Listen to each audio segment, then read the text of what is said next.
కొంచెం లేట్ అయినా సరే నా కోసం ఎంతసేపు పెద్దలందరూ వెయిట్ చేసినందుకు అందరికీ ధన్యవాదాలు. నాకు ఇక్కడ ఆశ్రమం ఉందని కూడా నాకు తెలియదు ఈ రోజు వరకు కూడా. కట్టమస్తాన్ గారు చెప్పేదాకా ఇక్కడ ఆశ్రమం ఉందని, ఇటువంటి కార్యక్రమం ఉందని. ఆయన రాజేష్ గారు బీటెక్ వరకు చదువుకొని అంత చిన్న వయసులో ఇటువంటి మంచి కార్యక్రమం చేస్తున్నారంటే చాలా చాలా సంతోషంగా ఉంది నాకు.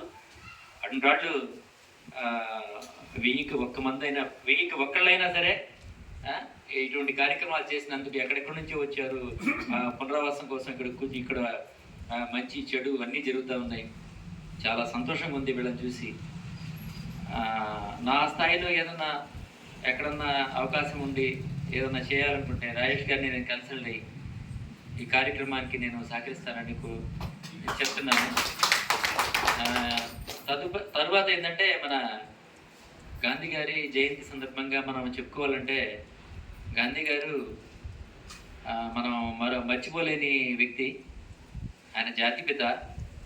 ఈ రోజున ప్రపంచానికి సంబంధించి ప్రపంచం మొత్తం కూడా జాతిపిత పేరు తలుచుకునే రోజు.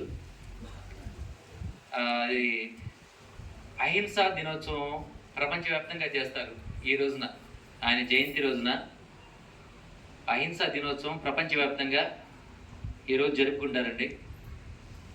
ఆయన ప్రాణాలు కోల్పోయి మనకి స్వాతంత్రం సంపాదించి ఈ రోజున మన ప్రశాంతంగా ఇండివిజువల్గా ప్రశాంతంగా మనం గడుపుకుంటున్నామంటే ఆయన చలవ మనకి ఎంతైనా ఉంది. మనం ఆయన లేని మనం ఈ రోజున మనం ప్రశాంతంగా గడుపుకునే పరిస్థితి కాదు.